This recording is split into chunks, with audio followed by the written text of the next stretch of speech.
박하나의 세상은 흙냄새와 허브 향기, 그리고 그녀가 사랑하는 사람들을 위한 음식 냄새로 가득 차 있었다.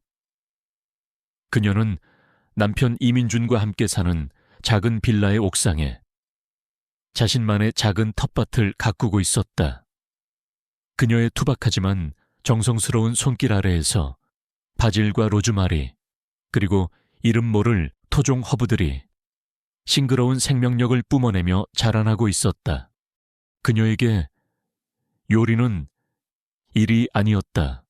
그것은 그녀가 세상을 위로하고 사랑을 표현하는 유일한 언어였다.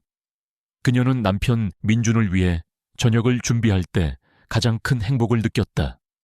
그녀는 밭에서 막 따온 신선한 채소들을 마치 아이를 다루듯 조심스럽고도 부드러운 손길로 다듬었다. 그녀의 스승은 그녀에게 늘 이렇게 가르쳤다. 음식은 혀를 위한 기교가 아니라 마음을 위한 위로가 되어야 한다.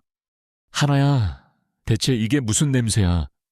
하지만 그녀의 세상을 이해하지 못하는 유일한 사람이 있었다. 바로 그녀의 시어머니, 최유경 여사였다. 국회의원 사모님인 그녀는 자신의 아들이 저 시골 마을 출신의 촌스러운 여자와 결혼한 것을 평생의 수치로 여기고 있었다. 그녀는 아들 부부의 집에 들를 때마다 하나가 정성껏 차린 음식 앞에서 노골적으로 얼굴을 찌푸리곤 했다. 우리 민준이는 앞으로 아버님을 도와 큰 정치를 할 아이야. 그러려면 고급 레스토랑에서 사회의 높은 사람들과 어울려야지. 언제까지 이런 총우석 음식이나 먹고 있을 수는 없지 않겠니? 그녀는 하나가 막 끓여낸 구수한 청국장 찌개를 향해 경멸적인 시선을 보냈다. 이런 냄새나는 음식은 대체 누가 먹는 거니? 우리 집안의 격조와는 어울리지 않는구나. 그녀의 가시 돋친 말에 아들 민주는 늘 죄인처럼 고개를 숙였다. 그는 아내를 사랑했지만 자신을 평생 뒷바라지에 온 강한 어머니의 그늘에서 단 한 번도 벗어나지 못했다. 하나는 그런 시어머니의 모욕을 그저 묵묵히 감내할 뿐이었다. 그녀는 남편의 난처한 얼굴을 보는 것이 더 마음 아팠다. 그녀는 자신의 상처를 다른 이를 위로하는 것으로 스스로 치유하곤 했다. 어느 날 그녀는 옆집에 독거노인 할머니가 몸져 누워 며칠째 식사를 못하고 있다는 소식을 들었다. 그녀는 그날 새벽부터 일어나 자신이 가진 가장 귀한 식재료들을 꺼내 정성스럽게 전복죽을 끓였다. 그것은 단순한 죽이 아니었다. 한 사람의 기력을 되찾아주기 위한 그녀의 마음이 담긴 보약과도 같은 음식이었다.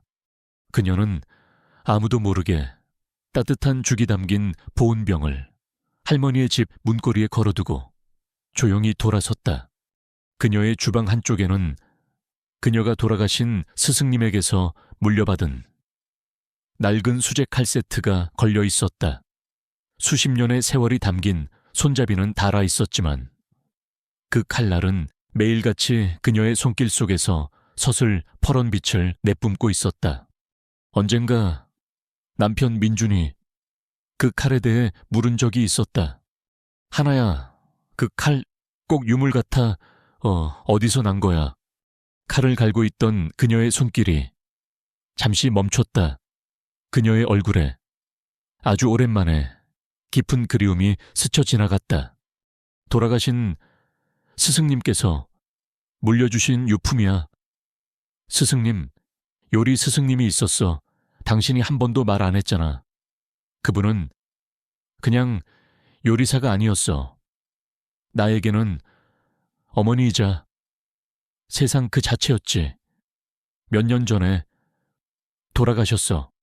그녀는 더 이상 자신의 과거에 대해 말하지 않았다. 그녀가 조선의 마지막 주방 상궁의 맥을 이은 유일한 제자였다는 사실을, 그리고 그녀의 스승이 그녀에게 너의 요리는 명예를 위한 것이 아니라 마음을 위한 것이 되어야 한다는 마지막 유언을 남겼다는 사실을, 그녀는 그 모든 비밀을 자신의 가슴속에 묵묵히 묻어두고 있었다. 시어머니는 그런 그녀의 손을 늘 못마땅하게 여겼다.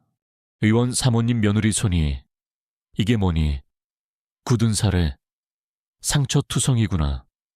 제발 그 쓸데없는 흙 만지는 취미 좀 그만두면 안 되겠니? 그녀는 텃밭을 가꾸는 며느리의 손을 촌스럽다고 타박했다. 그녀는 알지 못했다.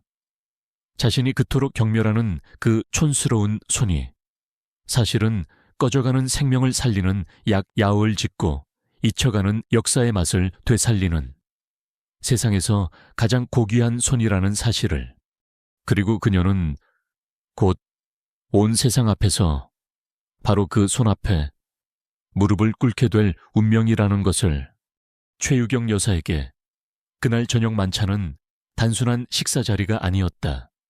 그것은 그녀의 남편, 이 의원의 정치 인생이 걸린 가장 중요한 전쟁터였다. 차기 장관 후보로 거론되는 남편이 당의 원로들과 핵심 후원자들을 자신의 집으로 초대해 아내의 내조와 집안의 격조를 과시하는 자리. 그 자리가 성공적으로 끝난다면 남편의 입지는 더욱 공고해질 터였다. 그녀는 이 완벽한 전쟁을 위해 몇 주 전부터 모든 것을 준비했다. 집안은 최고급 인테리어로 재단장했고 테이블 위에는 수백만 원짜리 명품 식기들이 세팅되었다. 그리고 그녀가 가장 공을 들인 것은 바로 요리였다.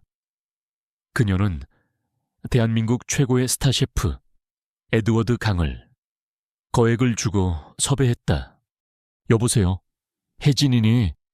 유경은 만찬을 몇 시간 앞두고 자신의 라이벌인 오혜진에게 전화를 걸어 은근히 자신의 위세를 과시하는 것도 잊지 않았다. 오늘 저녁 우리 집에서 중요한 손님들을 모시고 작은 파티를 하거든. 응, 별건 아니고 에드워드 강 셰프가 직접 와서 요리를 해주기로 했어. 알다시피 그분 예약하기가 하늘의 별 따기잖아. 호호. 그녀는 수화기 너머로 들려오는 친구의 부러움 섞인 목소리를 들으며 만족스러운 미소를 지었다. 모든 것이 그녀의 계획대로 완벽하게 흘러가고 있었다. 바로 그 순간까지는 전화를 끊고 마지막으로 주방을 점검하려던 그녀에게 한 통의 전화가 걸려왔다. 에드워드 강 셰프의 매니저였다. 사모님, 정말 죄송하게 됐습니다. 셰프님께서 갑작스러운 급성 맹장염으로 지금 막 병원 응급실로 실려 가셨습니다. 오늘 저녁 만찬은 도저히 진행이 어려울 것 같습니다. 정말 죄송합니다. 네네, 그게 무슨 소리예요? 유경의 손에서 스마트폰이 바닥으로 떨어졌다. 그녀의 머릿속이 하얘졌다. 만찬은 이제 불과 3시간밖에 남지 않았다. 그녀는 거의 패닉 상태에 빠져 서울의 모든 최고급 레스토랑과 케이터링 업체에 전화를 돌리기 시작했다. 하지만 금요일 저녁, 갑작스러운 예약은 불가능했다. 돌아오는 대답은 죄송합니다. 사모님, 오늘 예약은 이미 꽉 찼습니다. 라는 절망적인 말뿐이었다. 시간은 무심하게 흘러갔고 유경의 마음은 새까맣게 타들어갔다. 이 만찬을 망치게 되면 남편의 정치 인생은 물론 사교계의 여왕이라 불렸던 자신의 체면 역시 한순간에 무너져 내릴 터였다. 바로 그때 퇴근한 남편, 이 의원이 집으로 들어왔다. 그는 넋이 나간 채 소파에 주저앉아 있는 아내의 모습을 보고 자초지종을 물었다. 모든 이야기를 들은 그는 잠시 고민하더니 아주 조심스럽게 한 가지 제안을 했다. 여보, 너무 걱정하지 마시오. 우리에게는 아직 한 사람이 있지 않소. 누구요? 누가 있단 말이에요, 우리 며느리. 하나 말이야. 그 아이, 시골 출신이긴 해도 음식 솜씨는 제법 괜찮지 않았소. 지금이라도 그 아이에게 부탁해보는 게 어떻겠소. 그 말에 유경은 마치 세상에서 가장 끔찍한 말이라도 들은 듯 기겁하며 소리쳤다. 당신 지금 제정신이에요. 저 아이의 그 총우석 음식을 오늘 오실 귀한 분들 상에 내놓으라고요. 차라리 내가 굶어 죽고 말지 우리 집안은 동네 웃음거리가 될 거예요. 그녀는 자신의 완벽한 만찬이 며느리의 된장찌개 따위로 망쳐지는 것을 상상하는 것만으로도 끔찍했다. 여보, 진정하고 내 말 좀 들어봐. 남편이 그런 그녀를 진지한 목소리로 설득하기 시작했다. 지금 이 상황에서 만찬을 취소하는 것이야말로 최악의 선택이야. 나는 위기관리 능력이 없는 무능한 정치인이 될 거고, 당신은 자기 집 저녁 식사 하나 제대로 준비 못하는 형편없는 안주인이 될 거요. 그게 더 큰 망신 아니겠소. 그의 말은 정확히 그녀의 가장 아픈 곳을 찔렀다. 하지만 저 아이의 음식을 선택의 여지가 없소. 여보, 지금 우리에게는 며느리 하나밖에 대안이 없단 말이오. 당신의 그 쓸데없는 자존심 때문에 내 인생 전부를 망칠 셈이오. 남편의 마지막 말은 그녀에게 거부할 수 없는 비수가 되었다. 그녀는 결국 떨리는 손으로 며느리 박한에게 전화를 걸었다. 그녀의 목소리는 분노와 굴욕감으로 심하게 떨리고 있었다. 세아가, 나다. 지금 당장 우리 집으로 좀 와줘야겠다. 아주 급한 일이 생겼어. 그녀는 자신의 자존심이라는 성이 와르르 무너져 내리는 소리를 들었다. 그녀의 완벽했던 계획은 이제 자신이 가장 경멸하고 무시했던 그 촌스러운 며느리의 손에 완전히 넘어가 버린 것이다. 시어머니 최유경의 다급한 전화를 받고 박하나는 자신의 낡은 앞치마와 스승님에게 물려받은 손때 묻은 칼 세트만을 챙겨 시댁의 호화로운 빌라로 향했다. 그녀가 도착했을 때 주방은 그야말로 전쟁터 같았다. 유경은 제대로 된 계획도 없이 백화점 식품관에서 가장 비싸 보이는 식재료들을 마구잡이로 사온 상태였다. 프랑스산 트러플 오일, 히말라야 핑크 솔트, 최고급 캐비어. 그녀가 보기에도 이 재료들은 서로 전혀 어울리지 않는 오직 과시하기 위한 것들 뿐이었다. 와스코나 세아가. 유경은 한여를 부리듯 참 그녀에게 턱짓을 했다. 그녀의 목소리에는 부탁이 아닌 짜증과 명령이 담겨 있었다. 내가 내 실력을 어떻게 믿겠니? 하지만 선택의 여지가 없구나. 내가 사온 이 재료들 보이지, 이걸로. 어떻게든 최대한 품위 있고 고급스러워 보이는 음식을 만들어내거라. 알겠니, 제발. 된장이나 청국장 같은 그런 촌스러운 냄새나는 음식은 절대로 안 된다. 그녀는 자신의 불안과 수치심을 며느리를 향한 모욕으로 풀어내고 있었다. 하나는 아무 말 없이 고개를 끄덕였다. 네, 어머님, 최선을 다하겠습니다.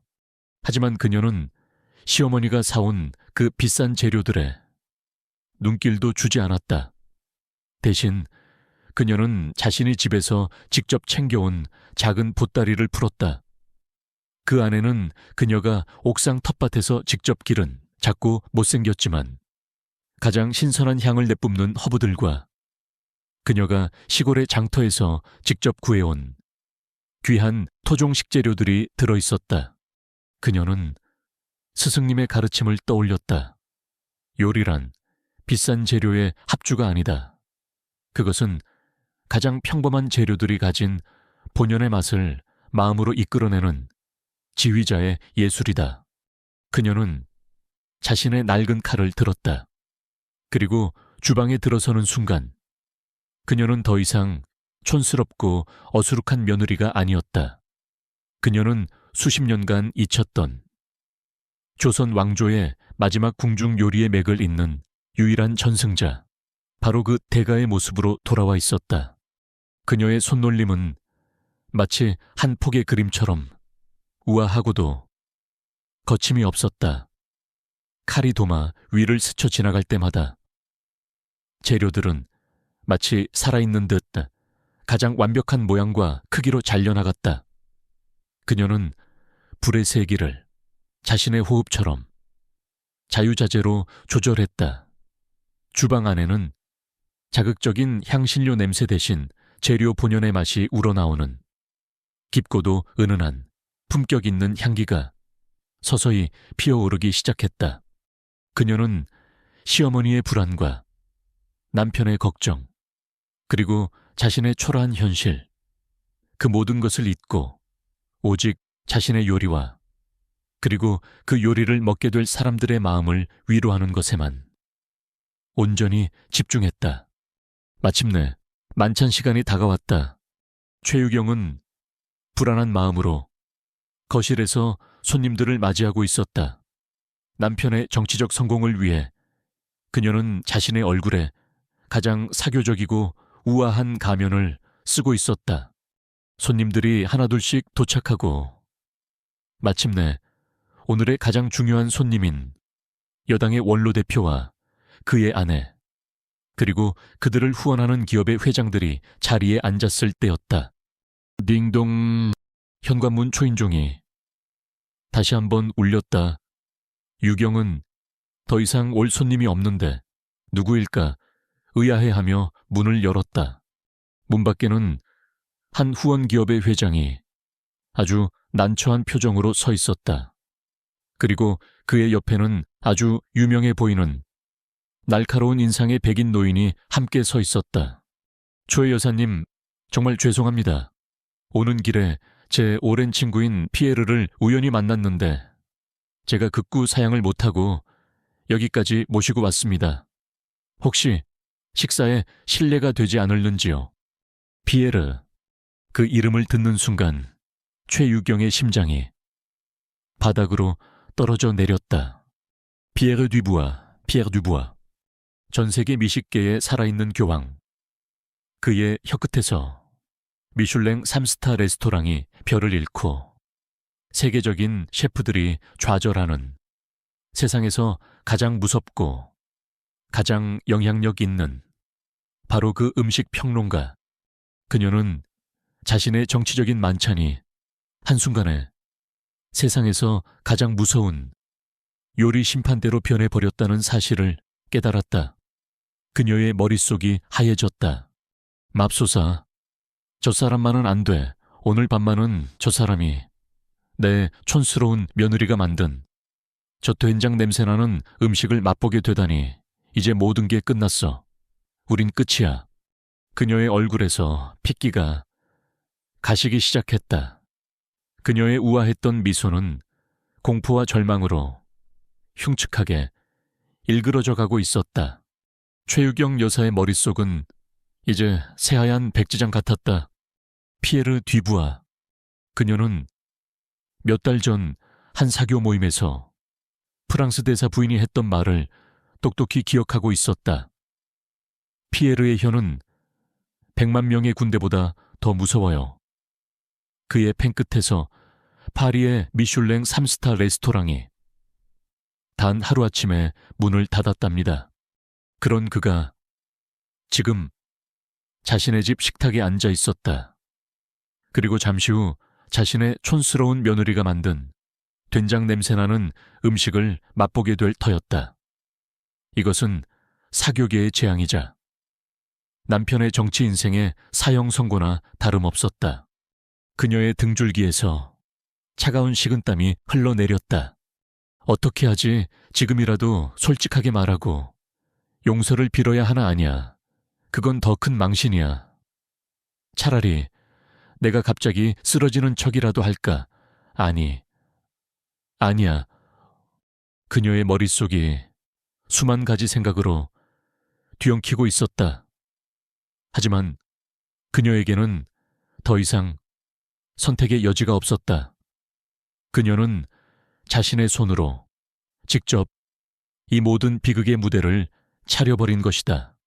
한편 주방의 박하나는 바깥의 소라는 전혀 알지 못한 채 자신의 요리에 온전히 집중하고 있었다. 그녀는 시어머니가 사다 놓은 값비싼 트러플 오일이나 캐비어 따위는 거들떠보지도 않았다. 대신 그녀는 자신의 스승님이 가르쳐준 대로 가장 기본적인 재료들로 가장 깊고 품격 있는 맛을 이끌어내고 있었다. 그녀는 잘 익은 늙은 호박의 속을 파내 꿀과 잣으로 소를 채워 정성스럽게 쪄냈다. 왕에게만 진상되었다는 조선 왕조의 호박선이었다. 그녀는 맑게 걸러낸 육수에 신선한 버섯과 순무를 넣어 세상에서 가장 담백하고도 깊은 맛의 탕을 끓여냈다. 그녀는 얇게 붙여낸 9가지 색의 전병 위에 각 계절을 상징하는 9가지의 재료들을 그림처럼 올려 구절판을 완성했다. 그녀의 모든 움직임에는 군더더기가 없었다. 그것은 요리가 아니라 예술이자 수행에 가까웠다. 나는 내 마음을 담아 이 음식을 만들었다. 부디 이 음식을 드시는 분들의 마음에 아주 작은 위로라도 될 수 있기를. 그녀는 자신이 존경하는 스승님의 가르침을 온 마음을 다해 실천하고 있었다. 마침내 음식이 하나둘씩 화려한 식탁 위로 옮겨지기 시작했다. 최유경은 자신의 눈앞에 놓인 음식들을 차마 똑바로 쳐다볼 수가 없었다. 그녀의 눈에 그것들은 너무나도 소박하고 촌스러워 보였다. 프랑스 요리의 화려함도 일식의 정갈함도 없는 그저 시골 잔칫집에서나 볼 법한 그런 음식들. 그녀는 자신의 정치 인생이 걸린 이 중요한 손님들에게 이런 음식을 내놓아야 한다는 사실이 죽기보다 더 부끄러웠다. 그녀는 거의 울먹이는 목소리로 변명을 시작했다. 저 귀한 분들을 모시고 변변치 못한 것을 대접하게 되어 송구스럽습니다. 오늘 오기로 했던 셰프에게 갑자기 급한 사정이 생기는 바람에 저희 집 아이가 급하게 몇 가지 소박한 가정식을 준비했습니다. 부디 너무 기대는 마시고 편하게만 드시지요. 그녀의 말에 손님들의 얼굴에 미묘한 실망감이 스쳐 지나갔다. 특히 그녀의 라이벌인 오혜진의 얼굴에는 꼴 좋다는 듯한 비웃음이 걸려 있었다. 그리고 오늘의 가장 무서운 손님 피에르 듀부아. 그는 시종일관 지루하고 오만한 표정으로 자신의 앞에 놓인 음식을 아무런 감흥 없이 내려다볼 뿐이었다. 최유경은 이제 모든 것이 끝났다고 생각했다. 그녀는 자신의 사교계 인생과 남편의 정치 인생이 자신의 저 촌스러운 며느리가 만든 저 부끄러운 밥상 위에서 처참하게 끝장나는 순간을 눈을 감은 채 기다리고 있었다. 그녀는 곧 터져 나올 피에르 듀부아의 그 가차없는 독서를 기다리고 있었다. 마침내 피에르가 아주 느리고 귀찮다는 듯한 동작으로 자신의 포크와 나이프를 집어들었다. 그리고는 가장 앞에 놓인 맑은 순무버섯탕을 한 숟가락 떠서 자신의 입으로 가져갔다. 온 세상의 시간이 멈춘 듯 했다. 마침내 박하나가 만든 첫 번째 음식이 하인들의 손을 통해 손님들의 앞에 놓였다. 그것은 아주 맑고 투명한 순무 버섯탕이었다. 최유경 여사는 자신의 눈앞에 놓인 그 음식을 차마 똑바로 쳐다볼 수가 없었다. 그녀의 눈에 그것은 그저 멀건 국물에 버섯 몇 조각과 무조각 몇 개가 떠있는 너무나도 초라하고 볼품없는 음식일 뿐이었다. 맙소사, 하다못해 인삼이라도 한 뿌리 띄웠어야지. 그녀는 속으로 며느리의 촌스러움을 탓하며 절망했다. 오늘의 가장 무서운 손님, 피에르 듀부아 역시 자신의 앞에 놓인 그 탕을 아무런 감흥 없는 지루한 표정으로 내려다보고 있었다. 그는 자신의 귀한 시간을 이런 이름 없는 시골뜨기의 음식이나 맛보며 낭비해야 한다는 사실에 아주 불쾌한 기색이었다. 그는 아주 느리고 마지못한 동작으로 숟가락을 들었다. 그리고는 맑은 국물을 아주 조금 떠서 자신의 입으로 가져갔다. 바로 그 순간이었다. 피에르의 얼굴에서 모든 오만함과 지루함이 거짓말처럼 사라져 버렸다. 그의 눈이 지난 20년간 그 어떤 미슐랭 3스타 레스토랑의 음식 앞에서도 단 한 번도 보여준 적 없었던 경이로움과 믿을 수 없다는 충격으로 거대하게 커졌다.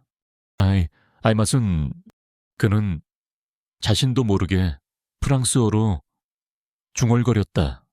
그는 미친 사람처럼 다시 숟가락을 들어 탕을 자신의 입 안으로 쉴 새 없이 들이켜기 시작했다. 그의 머릿속에서 수십 년 전 자신의 미각을 처음으로 깨우쳐 주었던 단 한 사람의 스승, 바로 조선의 마지막 주방 상궁의 맥을 이었던 전설적인 요리 대가 윤 여사의 맛이 폭풍처럼 되살아나고 있었다. 하지만 지금 이 맛은 스승의 그것보다 훨씬 더 깊고 정교하며 완벽했다. 그는 탕 그릇을 국물 한 방울 남기지 않고 깨끗하게 비웠다. 다음 요리는 구절판이었다. 9가지 색의 얇은 밀전병 위에 각 계절을 상징하는 9가지의 재료들이 마치 한 폭의 그림처럼 올려져 있었다. 최유경의 눈에는 그저 여러 가지 나무를 붙여놓은 촌스러운 음식일 뿐이었다. 하지만 피에르의 눈은 달랐다. 그는 종이장보다도 더 얇게 붙여낸 저 밀전병의 기술과 머리카락보다도 더 가늘게 차에 썰어낸 재료들의 칼질에 경악을 금치 못했다.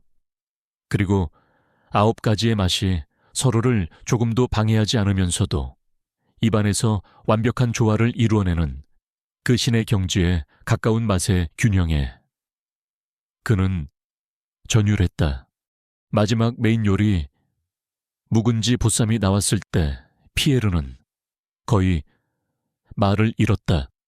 그는 보쌈 한 점을 입에 넣는 순간 자신을 제외한 식탁 위의 모든 사람들이 사라지는 듯한 황홀한 경험을 했다. 돼지고기는 입안에서 솜사탕처럼 녹아내렸고 30년 묵었다는 그 묵은지는 시큼함과 달콤함 그리고 세월의 깊은 맛이 완벽한 조화를 이루며 그의 혀를, 그의 영혼을 황홀하게 어루만져 주었다. 그는 마침내 자신의 포크와 나이프를 쨍그랑하는 요란한 소리를 내며 접시 위로 내려놓았다. 식탁 위의 모든 사람들이 숨을 죽였다. 최유경은 이제 곧 닥쳐올 끔찍한 심판의 순간을 눈을 감은 채 기다리고 있었다. 하지만 피에르는 독서를 내뱉지 않았다. 그는 자리에서 벌떡 일어섰다. 그리고는 떨리는 목소리로 유경에게 물었다. 그의 목소리에는 분노가 아닌 경외심이 가득 담겨 있었다. 마담 초에 이 요리를 만든 분이 대체 누구십니까? 네, 저의 며느리입니다만 셰프를, 아니, 그분을 지금 당장 이곳으로 모셔오시오. 지금 당장. 그의 외침에 주방에서 앞침에 손을 닦으며 어리둥절한 표정의 박하나가 불려 나왔다. 그녀는 자신이 무언가 큰 실수를 저질렀다고 생각하며 고개를 숙인 채 벌벌 떨고 있었다. 피에르 뒤부아는 그런 그녀를 한참 동안 바라보았다. 그리고는 그는 그 자리에 있는 모든 사람들이 자신의 눈을 의심하게 만드는 상상조차 할 수 없었던 행동을 했다. 세계 최고의 음식 평론가가 프랑스 미식계에 살아있는 자존심이 저 시골 출신의 촌스러운 젊은 며느리 앞에서 자신의 두 무릎을 바닥에 그대로 꿇은 것이다. 그가 꿇어앉은 채 떨리는 목소리로 서툰 한국말로 그녀에게 물었다. 이 맛은, 이 칼질은, 이 향기는 명백히 나의 첫 번째이자 마지막 스승이셨던 윤 여사님의 것입니다. 하지만 이 음식은 스승님의 그것을 훨씬 더 뛰어넘었습니다. 그가 그녀를 거의 울먹이며 올려다보았다. 윤 스승님께서는 돌아가시기 전 자신에게는 어떠한 제자도 없다고 분명히 말씀하셨습니다. 하지만 이 음식은 거짓말을 하지 않습니다. 그가 절박하게 물었다. 당신 대체 누구십니까? 그 순간 최유경의 세상이 완벽하게 무너져 내렸다. 피에르 뒤부아의 마지막 질문은 그 자리에 있던 모든 사람들의 심장에 거대한 파문을 일으켰다. 그는 여전히 무릎을 꿇은 채 경외와 존경, 그리고 간절함이 뒤섞인 눈으로 박하나를 올려다보고 있었다. 하나는 자신에게 벌어진 이 비현실적인 상황에 어쩔 줄을 몰라 했다. 그녀는 떨리는 목소리로 자신을 낮추며 대답했다. 일어나세요. 선생님, 저는 그저 돌아가신 스승님께 요리를 조금 배웠을 뿐입니다. 스승님의 이름에 감히 누를 끼칠 수는 없습니다. 하지만 피에르는 고개를 저었다.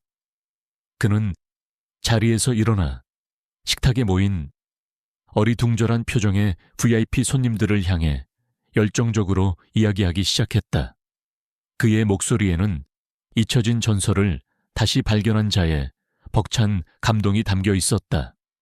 여러분은 윤 여사님을 모르실 겁니다.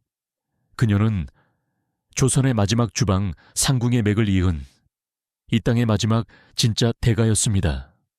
그녀의 음식은 혀로 맛보는 것이 아니라 온몸의 세포와 영혼으로 맛보는 그런 종류의 것이었습니다.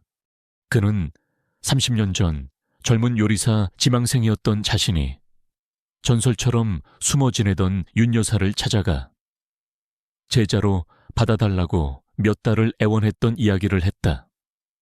그녀는 그에게 요리의 기술이 아닌 요리의 원 마음을 가르쳐 주었다고 했다. 그녀는 저에게 요리란 재료의 혼을 달래고 그것을 먹는 사람의 영혼을 위로하는 하나의 제사 지시와도 같은 것이다. 라고 가르치셨습니다. 그리고 그녀는 자신의 요리가 세상의 명예나 부를 위해 쓰이는 것을 극도로 경계하셨지요. 그래서 평생을 단 한 명의 제자도 없이 홀로 외롭게 지내셨습니다. 그는 다시 하나를 바라보았다. 그의 눈에는 눈물이 고여 있었다. 저는 스승님이 돌아가신 후 지난 20년간 전 세계를 떠돌며 스승님의 그 영혼의 맛을 다시 한번 맛보기 위해 헤맸습니다. 하지만 그 어디에서도 찾을 수 없었습니다. 그런데 오늘, 바로 오늘, 이 이름 없는 가정집에서 저는 스승님의 그것보다 훨씬 더 깊고 완벽하게 진화한 바로 그 맛을 다시 만났습니다. 그의 고백에 식탁에 앉아있던 모든 사람들이 경외로운 눈으로 주방에서 막 나온 촌스러운 앞치마 차림의 젊은 며느리 박하나를 바라보았다. 그 순간 가장 큰 충격을 받은 것은 시어머니 최유경이었다. 그녀의 세상이 발밑에서부터 완전히 무너져 내리고 있었다. 자신이 평생을 촌스럽다고 무시하고 근본 없다고 멸시했던 바로 그 며느리가 사실은 세상이 잃어버린 전설적인 대가의 유일한 후계자였다니. 자신이 된장 냄새 난다고 부끄러워했던 그 음식이 사실은 세계 최고의 평론가마저 무릎 꿇게 만드는 신의 경지에 다다른 요리였다니. 그녀는 자신의 편견과 오만함이 얼마나 어리석고 또 얼마나 부끄러운 것이었는지를 뼈저리게 깨달았다. 그녀의 체면과 자존심은 이제 산산조각 나버렸다. 아이러니하게도 그녀가 그토록 지키고 싶어 했던 그녀의 격조는 그녀가 가장 멸시했던 며느리로 인해 이제껏 그 누구도 넘볼 수 없었던 가장 높은 곳으로 올라가고 있었다. 그날의 만찬은 그렇게 어색하게 끝이 났다. 손님들이 모두 돌아간 후 최유경은 텅 빈 거실에 홀로 주저앉았다. 그녀는 자신의 아들 민준과 며느리 하나를 자신의 방으로 불렀다. 그녀는 평생 단 한 번도 누구에게도 숙여본 적 없었던 자신의 머리를 며느리의 앞에서 깊이, 아주 깊이 숙였다. 세아가 내가 너에게 죽을 죄를 지었다. 그녀의 목소리는 눈물로 심하게 떨리고 있었다.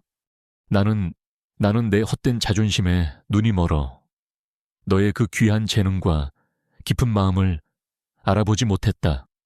나는 너의 옷차림과 너의 말투로 너라는 사람 전체를 내 멋대로 판단하고 무시했다.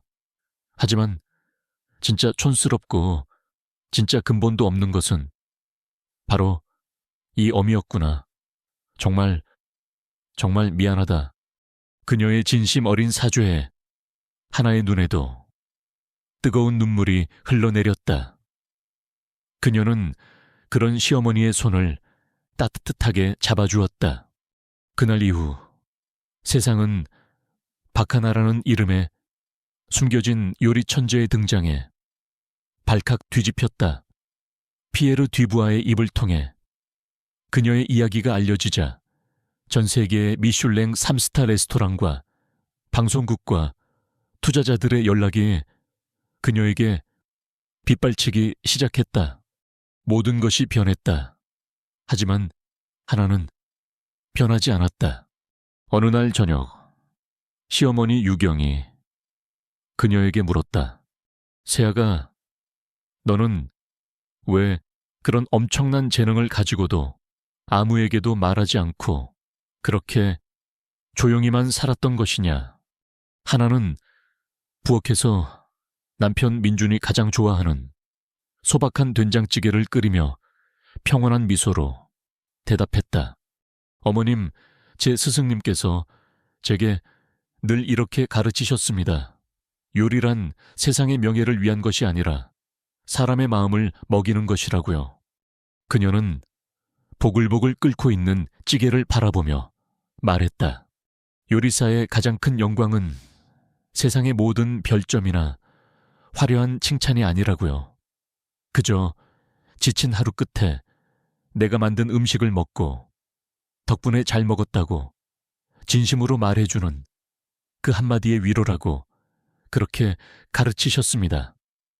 저에게는 긴 하루 끝에 제 음식을 먹고 행복해하는 민준 씨의 얼굴을 보는 것이 저의 미슐랭 3스타였습니다. 저는 그것만으로도 충분히 행복했습니다. 그녀의 말에 유경은 더 이상 아무것도 물을 수 없었다. 그녀는 자신의 며느리가 단순히 뛰어난 요리사가 아니라 이미 삶의 가장 깊은 진리를 깨우친 위대한 예술가라는 사실을 비로소 깨달았다. 2년 후 서울의 북촌 고즈넉한 한옥들이 옹기종기 모여있는 골목의 가장 깊숙한 곳에 작은 간판 하나가 걸렸다. 그곳에는 붓글씨로 쓴 마음이라는 두 글자만이 소박하게 적혀 있었다. 그곳은 박하나가 자신의 이름으로 연 첫 번째 식당이었다. 그녀는 세상의 모든 화려한 제안을 거절했다. 대신 그녀는 자신의 스승님이 그랬던 것처럼 세상의 소음에서 벗어나 가장 조용하고 낮은 곳에 자신만의 작은 성을 지었다. 그곳은 하루에 오직 3팀의 손님만을 예약으로 받는 아주 작고 비밀스러운 공간이었다. 하지만 그곳은 대한민국에서, 아니, 전 세계에서 가장 예약하기 힘든 식당이 되었다. 사람들은 그녀의 음식을 맛보기 위해 몇 달 혹은 몇 년을 기다렸다. 그녀의 음식은 더 이상 요리가 아니었다. 그것은 잊혀진 시간의 맛을 복원하고 지친 영혼을 위로하는 하나의 작품이자 의식이었다. 그녀는 여전히 텔레비전에도 잡지에도 자신의 얼굴을 드러내지 않았다. 세상은 그녀를 얼굴 없는 명인이라 불렀다. 하지만 그녀는 자신의 재능을 더 이상 숨기지 않았다. 그녀는 자신의 것을 세상과 나누기 시작했다. 매주 일요일 아침이면 그녀의 식당 마음의 주방은 요리사를 꿈꾸는 가난하고 소외된 청소년들의 웃음소리로 가득 찼다. 그녀는 자신의 아픈 과거와 닮아있는 아이들을 위해 무료 요리 교실을 열었다. 여러분, 하나는 서툰 칼질을 하는 아이들의 손을 하나하나 잡아주며 따뜻하게 말했다. 요리에서 가장 중요한 재료가 무엇인지 아나요? 트러플도 캐비어도 아닙니다. 그것은 바로 여러분의 마음입니다. 그녀는 자신의 스승이 그랬던 것처럼 아이들에게 요리의 기술이 아닌 요리의 정신을 가르쳤다. 이 양파를 그냥 썰지 말고 양파의 목소리를 들어보세요. 이 재료가 언제 자신의 단맛을 세상에 내어놓고 싶어 하는지를 마음으로 느껴보세요. 여러분의 진심 어린 마음이 담길 때 가장 평범한 재료는 세상에서 가장 위대한 요리가 될 수 있습니다. 그녀의 요리 교실에는 아주 특별한 조수가 한 명 있었다. 바로 그녀의 시어머니 최유경 여사였다. 한때는 세상의 모든 화려함을 쫓았던 그녀는 이제 기꺼이 며느리의 주방에서 가장 낮은 자의 역할을 자처하고 있었다. 그녀는 아이들을 위해 앞치마를 두르고 콧노래를 부르며 채소를 씻고 그릇을 닦았다. 그녀의 얼굴에는 과거의 오만함 대신 진정한 행복을 찾은 자의 평온하고 인자한 미소만이 가득했다. 그녀는 아이들에게 자신의 며느리가 세상에서 가장 훌륭한 요리사라며 자랑하는 것을 잊지 않았다. 수업이 거의 끝나갈 무렵이었다. 아이들이 자신들이 직접 끓인 구수한 된장찌개를 서툰 솜씨로 그릇에 담고 있었다. 바로 그때 식당의 뒷문이 열리며 남편 민준이 옥상 텃밭에서 막 따온 싱그러운 허브 바구니를 들고 들어왔다. 여보, 오늘 아이들에게 줄 후식 준비됐소. 그는 아내를 보며 세상에서 가장 행복한 미소를 지었다. 그 순간 주방 안의 모든 사람들이 서로를 바라보며 함께 웃음을 터뜨렸다. 자신의 재능을 기꺼이 세상과 나누는 아내, 그런 며느리를 세상 가장 큰 자랑으로 여기는 시어머니, 그리고 그런 아내의 꿈을 가장 가까운 곳에서 묵묵히 지지하고 응원하는 남편, 그리고 그들의 사랑 속에서 새로운 희망을 배우는 아이들. 박하나는 그들 모두의 행복한 얼굴을 천천히 둘러보았다. 그녀는 스승님의 마지막 가르침의 진짜 의미를 비로소 깨달았다. 마음을 먹이는 요리사. 그것은 바로 사랑하는 사람들을 위해 기꺼이 자신의 마음을 내어주는 바로 이런 모습이라는 것을 그녀의 작은 주방은 그 어떤 미슐랭 3스타 레스토랑보다도 더 밝고 더 따뜻하고 더 위대한 사랑의 향기로 가득 차 있었다.